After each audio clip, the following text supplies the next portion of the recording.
आदाब, जय हिंद, जय भारत। मैं मोहम्मद तौफीक BTS news and TV channel में आपका इस्तकबाल करता हूं। आइए देखते हैं आज की ताज़ा खबर। आदाब, मैं Atif Rashid, farmer vice chairman national commission for minorities, आज आप सभी से मुखातिब हूं।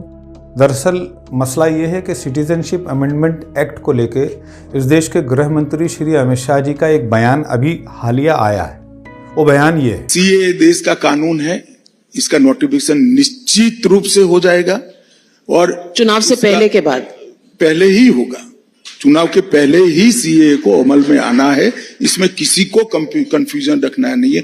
इस बयान के बाद मेरे पास बहुत सारे मुस्लिम समुदाय के लोगों के टेलीफोन मैसेजेस और उनके कॉल आने मेरे पास शुरू हुए, और वो किस तरीके के कॉल फोन आ रहे हैं वो ज़रा आपको सुनवाता हूँ। भाई यहाँ पे ना बड़ा एक यूपी में मतलब आसपास बड़ा मुसलमानों में एक बड़ा खौफ ऑर्डर है कि साहब कौन से डॉक्यूमेंट्स दिखाए जाएं सीए के लिए, और नगर निगम से लोग आएंगे और उन्हें आप फील ना कराएं सारी चीज़ें।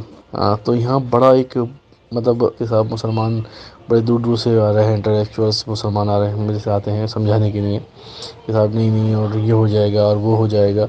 इसके बाद मैंने बहुत सारे लोगों से अलग अलग तरीके की बात जब करी तो मैंने उनको बताया कि देखिए, सिटीजनशिप अमेंडमेंट एक्ट किसी की नागरिकता लेने का नहीं बल्कि नागरिकता देने का कानून है। और मैंने उनको बताया कि देश के प्रधानमंत्री ने अनेकों स्थानों पर पार्लियामेंट में और अलग अलग रैलियों में भी सिटीजनशिप अमेंडमेंट एक्ट को लेकर देखिए क्या कहा है। सीएए, इस बिल से, इस एक्ट से हिंदुस्तान के किसी भी नागरिक पर किसी भी प्रकार का कोई प्रभाव होने वाला नहीं है, चाहे वो हिंदू हो, मुस्लिम हो, सिख हो, ईसाई हो, किसी को नहीं होने वाला। अफवाह फैलाने वाले इन लोगों को पहचानने की जरूरत है। इतना ही नहीं, इस देश के गृह मंत्री श्री अमित शाह जी ने सदन के पटल पर भी और अनेकों जगह मीडिया को बयान देते हुए भी ये कहा है कि इस देश के अल्पसंख्यक समुदाय और विशेषकर मुसलमान भाइयों को किसी भी तरीके से डरने की या किसी भी तरीके से इस सिटीजनशिप अमेंडमेंट एक्ट से घबराने की आवश्यकता नहीं है। देखिए अमित शाह जी ने क्या कहा। सीए किसी की भी नागरिकता लेने का कानून नहीं है, छीनने का कानून नहीं है।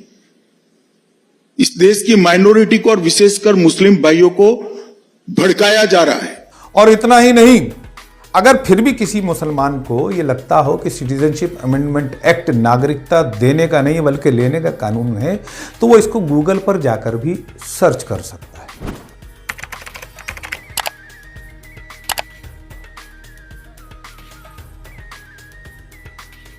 इतना ही नहीं, मैंने कई बार ये लोगों से कहा कि देखिए, सिटीजनशिप अमेंडमेंट एक्ट क्या है। इस सिटीजनशिप अमेंडमेंट एक्ट को इस देश की माइनॉरिटीज़ को, विशेषकर इस देश के अल्पसंख्यक समुदाय में मुसलमान समुदाय को जानने की ज़रूरत है कि यह है क्या।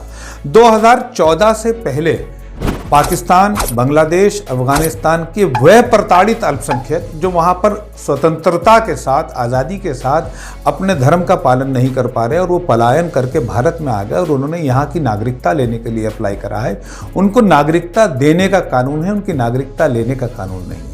लेकिन हमेशा की तरह इस देश की सो कॉल्ड सेकुलर पार्टीज, जिन्होंने मुसलमानों को उनके मूल मुद्दों से भटकाकर उनको अटकाना, लटकाना, भटकाना कर हमेशा भारतीय जनता पार्टी का खौफ दिखाना और कांग्रेस का, आम आदमी पार्टी का और समाजवादी पार्टी का झंडा थमा देना जैसे इन्होंने काम करे हैं, उन्होंने फिर 2024 का चुनाव आ रहा है तो 2024 के चुनाव को देखते हुए मुस्लिम समुदाय के बीच में ये माहौल गर्म करना शुरू कर दिया है कि अमित शाह जी ने यह ऐलान कर दिया है कि सिटीजनशिप अमेंडमेंट एक्ट लागू होने जा रहा है।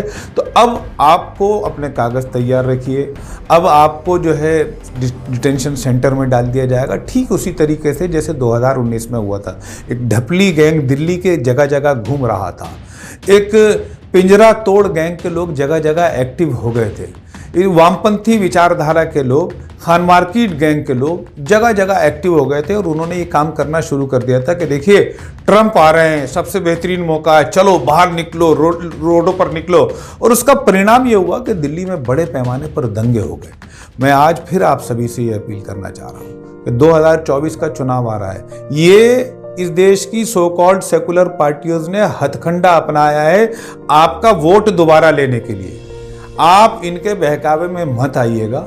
सिटीजनशिप अमेंडमेंट एक्ट से किसी की नागरिकता नहीं जाएगी। इस देश के प्रधानमंत्री की ये गारंटी है और उस गारंटी पे इस देश के गृह मंत्री श्री अमित शाह जी ने मोहर लगाई है। मैं आपसे वादा करता हूं, किसी की, ना हिंदू की, ना मुसलमान की, ना सिख की, ना ईसाई की, किसी की नागरिकता नहीं जाएगी।